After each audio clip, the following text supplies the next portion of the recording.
ndabizi urareba ariko ukeneye andi maso, ndabizi ufite amatwi ariko ukeneye ayandi matwi. Hari wowe uri hano ku isi ukwiye kumenya ko ufite inkomoko. Wowe tureba twaye wowe, hari undi wowe ukwiye kugendana nawe. Uwo wundi ni ukorana n'Imana, uwo wundi ni wandi kukubwira w'umwuka. Igihe tugezemo n'icyo umwuka bamwe barabizi impamvu narinda ndango ngukangura utajya mu wa shitani, ngukangura ngo utajya mu wa pirate. Hari uwa originali wa mu Mana, hakenewe andi maso, hakenewe ayandi maso.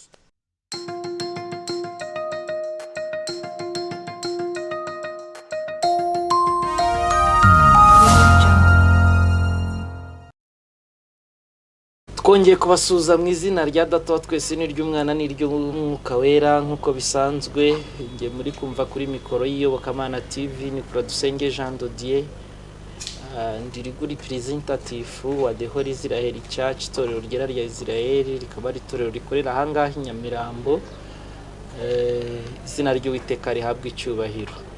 Rero turanezerewe kandi turishimye kuko Imana iduhaye uyu mwanya ngo twongere dusangire ku byanditswe byera ndetse n'imbaraga z'Imana. Izina ry'Uwiteka niryamamare.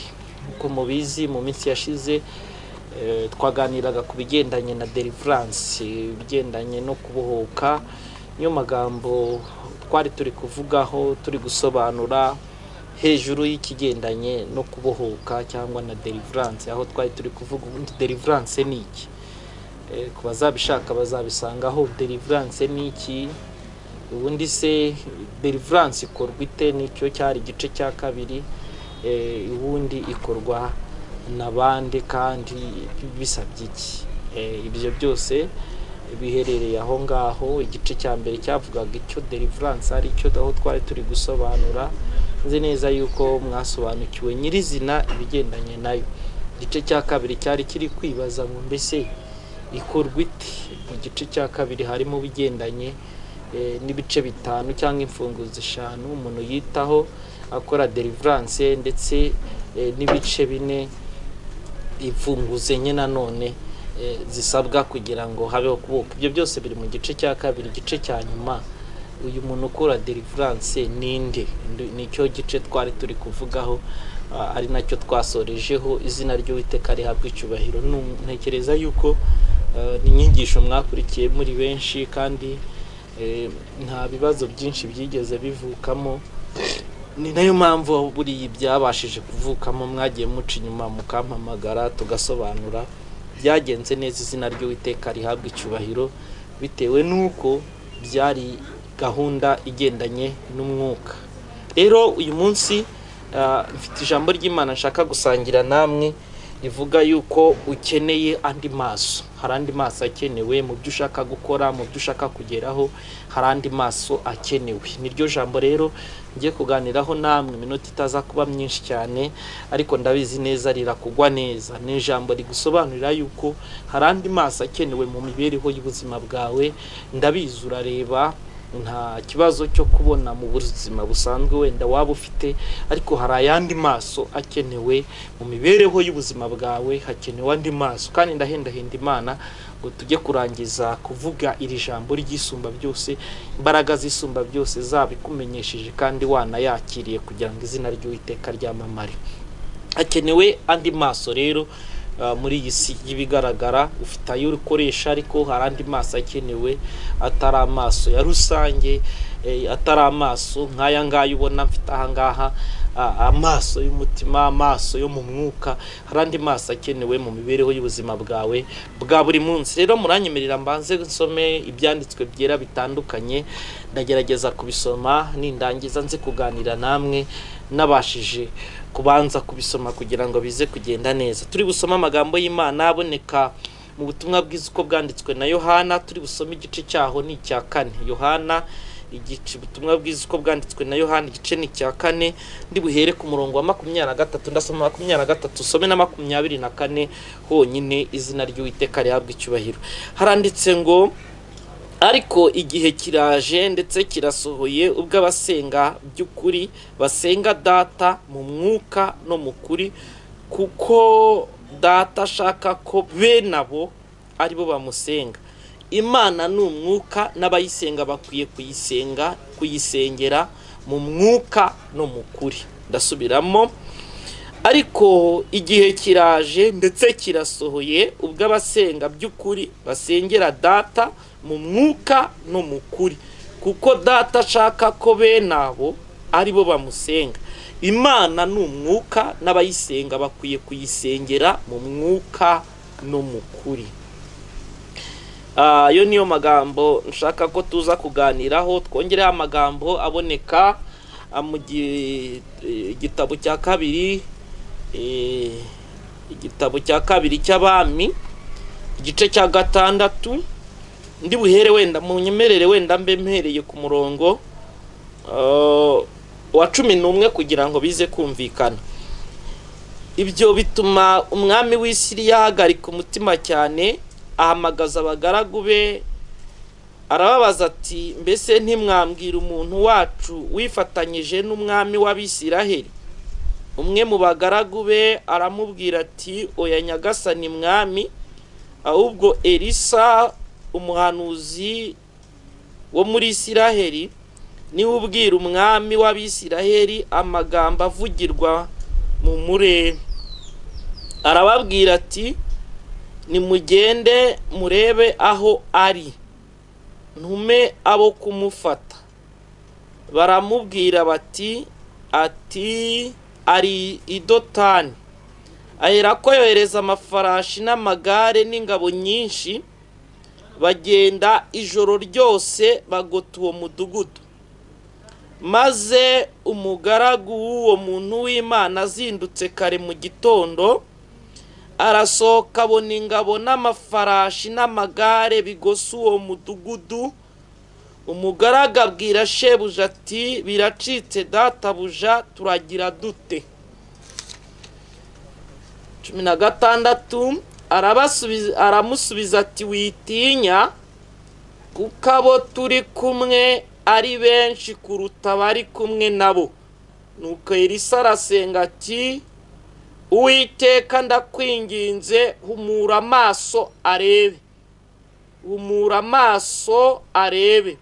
Nuko Uwiteka humura amaso y'uwo musore arareba, abona umusozi wuzuye amafarashi n'amagare byuzuye n'amagare by'umuriro bigose Elisa. Izina ry'Uwiteka rihabwe icyubahiro. Katwongere andi magambo y'Imana kugira ngo bize kugenda neza. Dukoresha amagambo aboneka mu Baheburayo 11 murongo wa 1. Ndahakunda ko ndi umwizera. Handitse ngo, kwizera ni ukumenya rwose ibyiringirwa udashidikanya ko bitazaba, kandi niko kuduhamiriza ibyo tutareba ko ari iby'ukuri. Icyatumye abakera bahamwa neza nuko bari bagufite. Kwizera niko kutumenyesha yuko isi yaremwe n'ijambo ry'Imana, nicyo cyatumye biboneka bitaboremwa mu bigaragara. Wenda nze kurekera yo ngaya arabahagije. Nimuba muri gusoma muri Bibiliya ntagatifu yo iranditse ngo kwizera ni ukwemera ko wakiriye ibyo wiringiye kuzabona. Wowe niba wizeye, emera ko byakiriye ibyo wiringiye kuzabona. Niko ivuga, emera ko ubyakiriye. Katwuba yisumba byose, ubundi dusenge tuvuge gato ku magambo yisumba byose. Nyagora ku ngoma Imana ya Aburahamu na Isaka na Yakobo, ndabizi neza ntago ikintu kiba cyiza bitewe nuko gisa, kiba cyiza kuko wasutsemo ubuzima. Ntago uyu mwanya navuga ngo mbure, ahubwo garagarira muri njyewe kugira ngo umuntu ugiye kumvira ijambo rihindura ibyanze guhinduka. Imbaraga zisumba byose, ubutware bw'indengakamere aribwo bwururuka nonaha ngo tesheje hano hantu kubaho kwawe, wongere wiheshe icyubahiro, ikitavuga Imana cyose giceceke. Kuri uyu muntu ugiye kunkurikira, ibyo kumurwanya no kumubangamira byose bikurweho, maze imbaraga zawe arizo zigaragara. Iyo uri ahantu haboneka ibimenyetso, ntago waba uri ahantu ngo tubure ibimenyetso. Turagukeneye nonaha kugira ngo imbaraga zawe zururuke, uyuduteze amatwi azibone kandi zigenda, azibone zigaragara, maze izina ryawe rihabwe icyubahiro. Urakoze kunyemereye guhagarana nanjye kugira ngo ubwoko bwawe buhezagirwe, mu izina rya Data wa twese n'iry'Umwana n'iry'Umwuka wera, amen. Ndanezerewe kandi ndishimye kubw'uyu mutwe w'ijambo nabahaye rivuri kuvuga yuko hakenewe ukenya yandi maso, kandi ubwo mbisabye navuze ngo kwizera ni ukumenya ko wakiriye ibyo wiringiye kuzabona. Ubwo nirizeye yuko amaso ugomba guhita uyakira ubu nonaha, kandi birakunda mu kwizera kwanjye. Ndabyizeye wowe uneze amatwi, izina ry'Uwiteka rihabwe icyubahiro. Nsomye amagambo ya Yesu yavuze, ntabwo ari aya magambo yavugiwe n'undi muntu, ni aya Yesu. Yaravuze ngo igihe kizaza, igihe kiraje kandi kirasohoye, ngo ubwo abasenga Data bibasaba kumusengera mu mwuka no mu kuri, kuko Imana ari umwuka, n'abayisenga bakwiye kuyisengera mu mwuka no mu kuri. Nshuti uneze amatwi, hari ibyo ndi buvuge nawe uzi. Igihe dusoreyemo niyo umuntu yabyirengagiza, ariko abantu bose barabizi, barabisobanukiwe. Tugeze mu gihe cy'umwuka, ntabwo ari igihe kikiri cyo kuvuga ngo ni umubiri. Igihe turimo ni igihe cy'umwuka. Iyi si mubona ntago ikigezweho kuvuga ngo ni logique, ngo kuko wize cyane natwe twarize turanakiga ntitunabara kubireka, kuko kwiga bihoraho. Ariko ndagira mbatangarize ko nta kintu uzakoresha ubuhanga bwawe n'imbaraga zawe gusa kuri ubu ngo gikunde, kuko igihe tugezemo ni igihe cy'umwuka. Ntabwo ari igihe cyo kuba netre ngo byemere. Utabaye mu w'Imana uzaba mu wa shitani. Ntabwo wambwira ngo ibintu byawe bizakunda, ngo uzabaho muri iyi generation y'umwuka ngo ubemo ntacyo wemera. Kuko no kutemera ubwabyo ni ukwemera. Rero igihe dusoreyemo ni igihe cy'umwuka. Bamwe hari uwo twari turi kumwe kare, hari ubuhanuzi Imana yigeze inyuzamo bw'umuntu wagombaga kujya ahantu kure, imurangira igihugu agomba kujyamo. Ariko umubyeyi umwe w'aho hantu aho ngo biriya bintu kugira ngo bivugwe, aravuga ngo ntago mbyiyumvisha mu mutwe wanjye ngo kuba biriya bintu byarasohoye, ngo uriya muntu nkwiye kumutinya, ngo kuko ashobora kuba ngagikuzimu, ngo ari umukozi wa shitani. Uzi numva uburyo umuntu yakubwira ibintu bikabaho. Uzi impamvu yavuze ayo magambo? Nta kindi cyabimuteye. Ikuzimu hagerageje gukora advertisement yaho, hatanze haramamaje. Ubu umuntu wese ugize impinduka iba ikuzimu hamaze kubaka izina, hararyubatse. Ikintu gitangaje cyose niho gikomoka. Imana yacu bagenda bayiminimiza, ariko ikuzimu ni hatoya. Mwisi y'umwuka ikintu giciriritse nicyo, igikomeye ni ubumana. Ubumana nibwo buri hejuru y'ibyo byose. Nshatse kuvuga iki? Ubwo Mose yahingukaga muri Egiputa, yarambitse hasi ngo nihinduka inzoka. N'abakonikoni barabikoze, kandi ntibakoze iz'ibipupi, bakoze izigenda. Ubwo Mose yibwiraga ko agiye guseba, yabonye itandukaniro ry'iye n'izabo. Ngiya Mose yahise kanja bwa buyoka bwose, ubundi arambura ikiganza arayifata.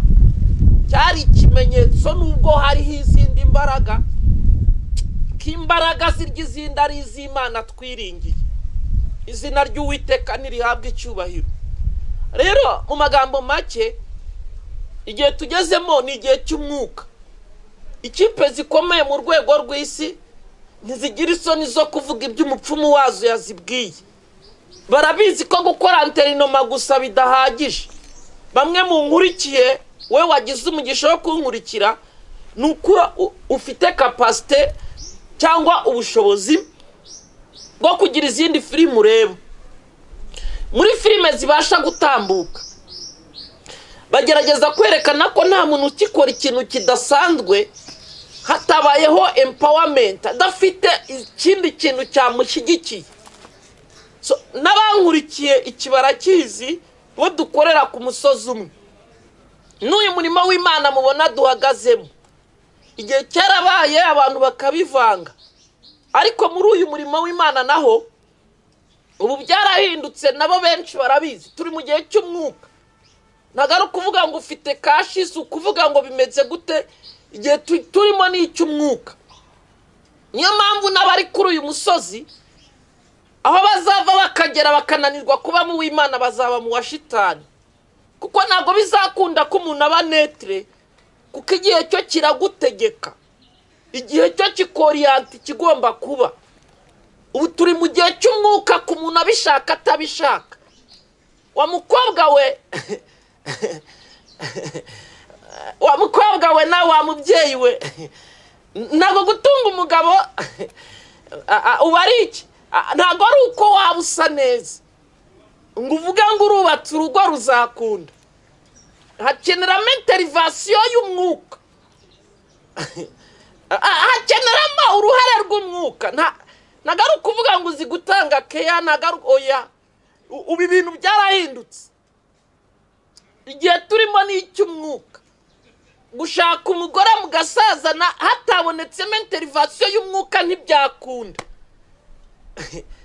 Ibyo kuvuga ngo wahuye n'umukansara ngaragukansoni, oya. Igihe turimo ni icy'umwuka. Mvuga se ku mucuruzi, abacuruzi nabo barabizi kurangura ibintu byiza si bihagije kubona abakiriya. Igihe hakeneramo intervention y'umwuka. Narishatse kubamenyesha yuko iki gihe Kristo yavugaga twakigezemo. Ubishaka utabishaka. Umunyarwanda yaravuze ngo wanga kumva ngo ntiyanga no kubona. Nigeze mbabwira umugande we yagiye kure, aravuga ngo nuwanze kubona ngo ntiyanga no kunukirwa. Urumva we yari yazamuye. So igihe turimo kubishaka arabibona, arabihamya. Icyo cyo turacyemeranyaho yuko igihe kigezeho, natwe turasoma turiga. Ariko uko kwiga kwacu turabizi neza ko gukeneyemo intervention y'umwuka. Wize cyane akabura umwuka ntacyo ukora. Aba grand professeur bakomeye bafite imyuka, akavuga ngo atabaye mu w'Imana ba mu wa shitani. So abayobozi benshi batandukanye, aba mu w'Imana cyangwa akaba mu wa shitani. Ntabwo igihe tukirimo, ntabwo ibintu bikunda gutyo gusa, oya. Igihe twagezemo nari nshatse kukurangira mvunaguye, ni igihe cy'umwuka. Ntabwo ari igihe cy'imbaraga zisanzwe biraho gutyo gusa ngo uvuge ngo uzategura ibintu ngo upange strategies zose ngo uvuge ngo birakunze gusa. Tugeze mu gihe cy'umwuka. Izina ry'Uwiteka rihabwe icyubahiro. Yesu rero yarabizi, aravuga ngo igihe kigomba kubaho n'abasenga data bikabasaba kuba bari mu mwuka no mu kuri. Shutuneza amatwi, iki ni igihe cy'umwuka. Ariyo mpamvu nyamukuru y'intumbero y'iri jambo byavugaga iki? Imana iguha andi maso nubwo usanzwe ureba. Imana iguhe kureba nubwo usanzwe ureba. Imana iguhe kumva nubwo usanzwe wumva. Imana igira ibindi guha. Ndabizi urareba ariko ukeneye andi maso. Ndabizi ufite amatwi ariko ukeneye ayandi matwi. Hari wowe uri hano ku isi ukwiye kumenya ko ufite inkomoko. Wowe tureba twaye wowe. Hari undi wowe ukwiye kugendana nawe. Uwo wundi ni ukorana n'Imana. Uwo wundi ni wandi kukubwira umwuka. Igihe tugezemo n'icy'umwuka. Bamwe barabizi impamvu narinda. Ndango ngukangura utajya mu wa shitani. Ngukangura ngo utajya mu wa pirate. Hari uwa originali wa mu Mana. Hakenewe andi maso. Hakenewe ayandi maso. Wicaraho ukareba ibyo abandi batareba. Wicaraho ukumva ibyo abandi batari kumva. Kuko hari ikindi gika kigezweho. Ntabwo hakiriho igihe cyo kuvuga ngo twize gusa. Ntabwo turi gupfobya kwiga. Natwe turi muri za doctor. Ntabwo turi gupfobya amashuri. Ntabwo ari uko tutazi agaciro kayo. Ibyo tukubwira turabisobanukiwe. Hari iyindi level yahindutse. Igihe cyo ubwenge busanzwe cyararangiye. Ibintu byose umuntu basha gukora ibidasanzwe. Berekana empowerment ishingiye ahandi hantu. Tugeze mu gihe cy'umwuka. Niba ushaka gukomera kanguka ibyo nawe ubisobanukirwe. Ntabwo turi muri cya gihe gisanzwe. Igihe cyararangiye. Igihe cyo kubaka gusa ukajya mu rugo gusa ukarubamo ukarusarizamo. Icyo nta yindi intervention byarahindutse. Hagezweho igihe cy'umwuka. Kristo arabivuga ko icyo gihe cyagombaga kuba. Nicyo gihe turimo nona. Uyu munsi nicyo dusoreyemo. Turi mu gihe cy'umwuka. Turi mu gihe cy'umwuka ubyemera cyangwa urore. Uwe wabibyibwira ko ibintu byawe uzabikoresha ngo uri umuhanga. Ka tugezemo si ubuhanga buri gupresentwa. Tugeze mu gihe cy'umwuka. Ukeneye empowerment. Uzaba mu w'Imana cyangwa ube mu wa shitani. Ntabwo uzaba umuntu usanzwe gutyo gusa ngo bibe ibintu bimenyerewe. Shuti rero uneze amatwi. Icyo nicyo gihe dusoreyemo. Twasomye andi magambo y'isumba byose. Twasomye mu gitabo cya 2 cy'Abami 6. Aho twari turi gusoma hejuru y'ubuzima bw'umukozi w'Imana bita Elisa. Elisa yakimenye kera. Yamenye uburyo umuntu yimuka akajya mu yindi si. Isi y'ibitaboneka. Isi y'ibitagaragara. Hari undi muntu nakurindi kukubwira. Hari undi muntu uwaragutwaye. Hari undi muntu ushobora kubohwa ubuzima bwawe bukaboheka. Hari undi muntu ubohoka ubuzima bwawe bukabohoka. Tugeze muri cya gihe, igihe cy'umwuka. Izina ry'Uwiteka rihabwa icyubahiro. Niki nari nshatse kubabwira. Uwo mukozi w'Imana Elisa ubwo hajyaga haba inama ngo mu gihugu cy'Isiriya. Siriya hakabamo inama zitandukanye. Uyu mukozi w'Imana yajyaga zitaha. Ese ugira ngo yinjiragamo batasatse. Ese ugira ngo yabatahiraga inama arukata yagiyeyo mu buryo bw'umubiri. Ako yaratendingaga mu isi y'umwuka akicara muri iyo nama. Ibiberamo byose bikaba bafata imyanzuro ngakabwira umwami w'Abisiraheli kababwira ngo mvu uko biri bugende ngajo mu gitondo bazakataha bafashe y'imyanzuro ngaho umwami nawe yica yashyiraho konkiriziyo. Umwami wa Siriya aravuga ngo hari umuntu ubana nabo, hari umuntu ubana natwe, hari umuntu uba mwiza inama, hari umuntu bisobanura neza, hari umuntu uba wicaye aha, hari umuntu utuvamo. Umwe ngahita azamura ikiganza aravuga ngo wikirirwe udushakamo icyitso, wikirirwe udushakamo ubikora. Muri Isiraheli bafite umuhanuzi, bafite umuntu ubasha gutaha inama zacu adahari. Izina ry'Uwiteka rihabwa icyubahiro. Arahari watendinga izi nama, yego nta sinya kuri liste yabitabiriye ariko arahari. Umwami aravuga ngo uwo muntu ni muntu ki, ngo bafata imyanzuro yo kujya kumufata ngo yarari Dotani, ngo banzura iyo myanzuro bibwira ko bwatayimenya. Bibiliya ntisobanura nibwo yarayimenye, ariko icyo nzi uwabashaga gutaha izo nama ari kugira ngo arinde abandi bantu ibyari bimushaka si byo atamenye. Hari ukuntu umuntu umusubiza cyangwa ukerekana ko utabimenya ariko yabimenye. mu gitondo cya kare ngo umukozi we abyutse agiye hanze ngo agiye kureba abona umudugudu wuzuye abamurwanya, wuzuye abamuhiga, wari wuzuye ku gipimo ntabasha gusobanura, wari wuzuye. ngo yasubiye mu nzu yirukanka abonye ntaho gusohokera hahari, umudugudu wose wagotswe, akomanga kurera isuti, databuja turapfuye turashize. Ese byagenze gututi twagotswe byarangiye. Yakoresheje imvugo itangaje ivuga ngo biracitse, nta cyerekezo ubuzima bwacu bwahagaze. Arangira amubwira ngo humura muhungu wanjye, humura, abo turi kumwe babaruta ubwinshi. Uyu mugaragu yaracanganyukiwe, yararebye ngo mbese nibandi, yarebye impande zose abona ntibahari, arebye hose asanga ntabahari, agisanga ari ntabo. ubwoba bukomeje kumufata, Elisa aramwitegereza abona ubwoba bwamwatatse, abona ubwoba bumumereye nabi, ngamukora ku maso. Aricyo nanjye nshaka ko kiba ku buzima bwawe, ngo Uwiteka humura amaso ye arebe.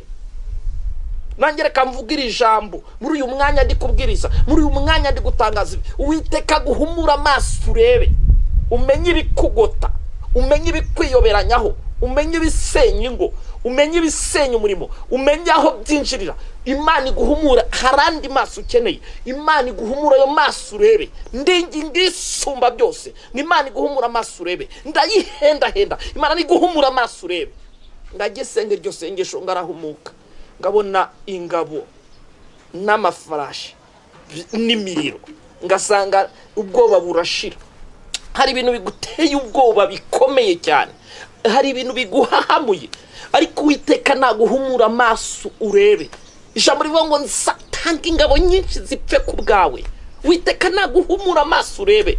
Urasanga kubaho kwawe atari uburenganzira bw'abantu, urasanga kubaho kwawe nta intervention y'abantu irimo. Imana niguhumura amaso urebe, Imana nigukore ku maso, utangira ubone kugira neza kwayo, umenye ubutware bwa Satani, umenye imipango ya Satani. Ijambo rivuga ngo mu masengesho dufata miri tugakubita ikintu cyari cyo cyose kikira hejuru kirwanya kumenya Imana. Imana iguhumura amaso yawe, atangire kureba ibyo abandi batari kureba. Umenye ngo mbese ururugu, umenye ngo mbese uyu nindi, mbese nindi usuye, mbese ibi biraterwa n'iki, mbese ibi bihombo biri kuva, mbese ibi biri gukorwa. Imana igukore ku maso urebe. Igihe tugezemo si igisanzwe, wasanga inyenyeri yawe, wasanga ibyo byose hari ababashije kubira amasa, wowe ukajya ubyuka ugenda, nagenda nta kigenda, biri kumanuka, ngenda manutse biranze, uri guta umutwe. Imana igukore ku maso urebe, ubashe kumfata miri. Mu masengesho niko bivuga, gufata miri. Harandi maso akenewe, harandi maso akenewe ku buzima bwawe, hari ukundi guhishurirwa gukenewe ku buzima bwawe. Ibyabahigaga bagize Elisa, ndatangaza ngo Imana igumura amaso yawe nurangiza urebe. Ngo noneho ngagihumuka, gusanga abo mu zidateka kabiri zari zigeze aho ngaho, ngarangije arahambura ikiganza, Uwiteka zihuma amaso, ngarazishorera arazijyana zigeze ibwami. Umwami aravuga ngo se tubica utisaba wafatishije inkota wabica utibaye ibyo kurya n'ibyo kunywa, basubirayo baragenda, buri wese abatekerereza ibyabaye. Umugore akabwira umugabo, tukubona ngarutse ubupfakaye, ibyatubayeho nagahoma mu kubera iki? Bari mu mubiri bakorana n'uri mu mwuka. Ubu yisirimo imyuka itandukanye, abantu benshi bari connecta amazu, hari amashusho y'amazaba mu bitagaragara, hari wowe usuka, hari ubisuko biba hatagaragara. Mwisi y'umwuka ibyinshi ubasha kubona. Twasomye amagambo yo mu Baheburayo 11 ngisi bigaragara ikomoka mwisi bitagaragara. Urashaka gukomera, urashaka guhindura ibintu, urashaka kugera kure mu mwuka cyangwa mu, niba hari icyo ukeneye, menya yuko isi ibigaragara ikomoka hatagaragara. Nurangiza uke mu isi bitaboneka, nibishoboka zatangira gusobanura gute umwuka w'umuntu uzamuka ukaba hejuru y'imyuka imurwanya, ukaba hejuru y'abarozi, ukaba hejuru y'abapfumu, ukaba hejuru y'abakonikoni, ukaba hejuru. Nibitangira nzagerageza gufata umwanya wo kubasobanurira kuva na kera.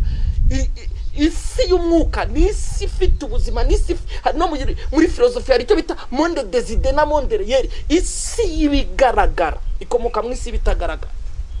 nicyo ubona cyanze, nicyo ubona gikomeye. Biragusaba kumenya agaciro k'isi y'umwuka no guhangana n'ubutware bwose bwa Satani no gukubita hasi cyari cyo cyose kikira hejuru kirwanya kumenya Imana. Nicyo Kristo yerekaniwe, nicyo umwana w'Imana yerekaniwe, no kugira ngo amareho ubutware bwose bw'umubi mu gihe gisa nk'ikitorero ryabaye bucura mu mwuka. Noneho tuvugira mu bintu bicennye umumaro. Umukristo w'iyi generation Imana yari ibizi kugizabaho ku munsi wa gatatu. Umunsi wa mbere wavanye kuri 1 ugeza ku 1000, uwundi uvana ku 1000 ugeza muri 2, uvana muri 2 tugeze ku munsi wa gatatu. Aho kugaragara ko Imana kugomba guhari kose, aho abantu bageze kure mu gupinga imbaraga z'Imana. Kubera iki? Hari ibindi bikonexemo, hari indi myuka barimo, hari kuba demonstration z'ibintu bitari iby'Imana, bitagaragaza Imana. Kubera iki? Twe twabaye bucuru, abantu baririrwa bamamaza aho Satana umuntu asigaye akora ikintu nguturutse ikuzimu hamaze kugira 6.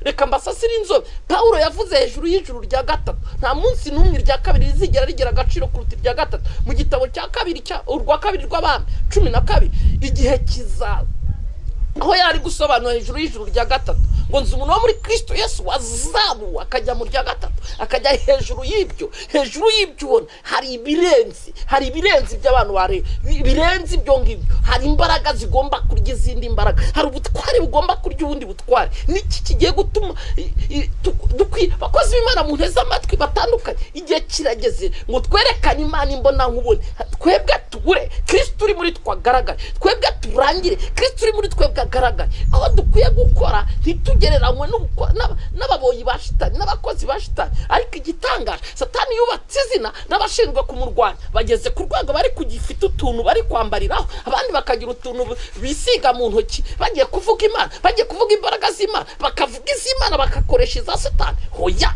ntago ari ko biri. Igihe kirageze n'imbaraga z'Imana zururuka zigaragara, zishwanyuze, zitandukanye ibyo mukeka ko bitari kuzarangira. Umuntu abona Imana. Paulo yigeze umugabo amurusha kuvuga, bitaga Yesu amurusha kuvuga, ariko Paulo agaragaza imbaraga z'izindi imbaraga zicecekesha ubutware bwa Satani. Aho benshi bageze kure bavuga ngo si exist, Roman existe, abageze kure muri syllogisme bavuga ngo nta Mana ihari. Ariko igihe kirageze ngo wowe uriho, wowe unteze amatwi, utunga andi maso areba ibyo abantu batareba, utunga andi matwi areba ibyo abandi batumva, kugira ngo umwuka wawe usabwa kuba hejuru. Nibikunda nzafata umwanya wo gusobanura ni gute umwuka wawe uba active, ni gute uba hejuru y'abarozi, hejuru y'abapfumu, hejuru y'abakonikoni. Izina ry'Uwiteka rihabwa icyubahiro. Ndashaka gusenga, ngasengana namwe. Uwiteka abashoboze, kandi nonaho ubundi kuvugana nawe amaso akenewe. Hari undi muntu nasomye mu gitabo cy'Itangiriro. Hari amagambo ahavuga, igice cyaho ni cya 13 umurongo wa 14. Imana ibwira Aburahamu, iramubwira ngo reba, rambura amaso urebe iburasirazuba, urebe iburengerazuba, ikasi n'ikusi, aho hose urugabano ruraba amaso yawe. Amaso yamubwiraga ntago ari aya y'umubiri, kuko iyaza kuba y'umubiri ntago yari kurenza hegitari, kuko ni igihugu cy'imisozi miremire. Ariko ni igihugu hagati y'u Rwanda ndetse na Israel bijya gutandukanira muri kilometero kare 4 n'ibice.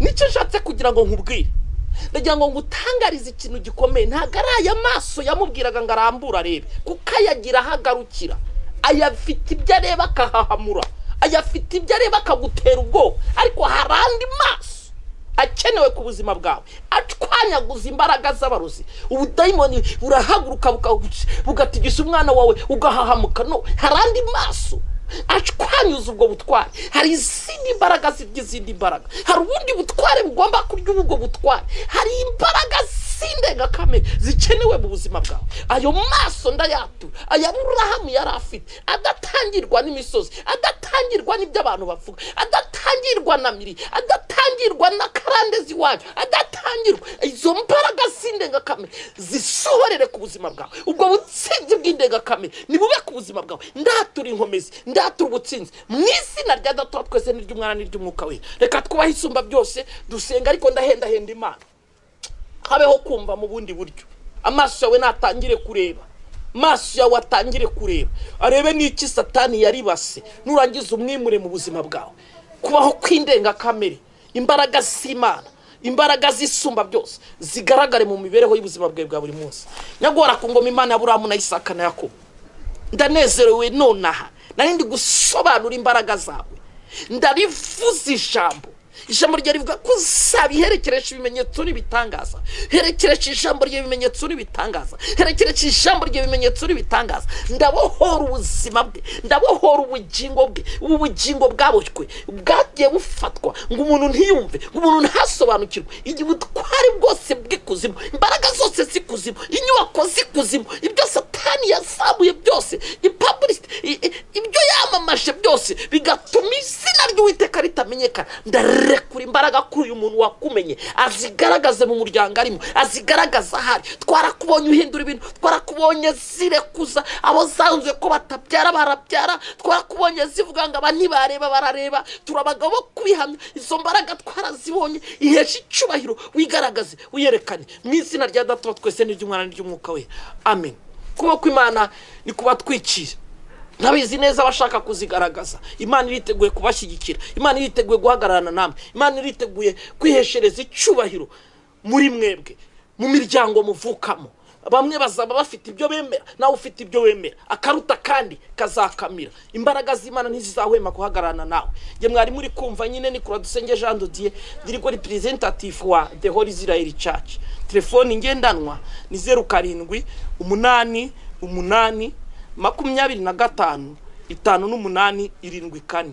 07 8 8 25 58 74. Shalom, shalom, we'll see each other again, story of God. Uwiteka nabahiri.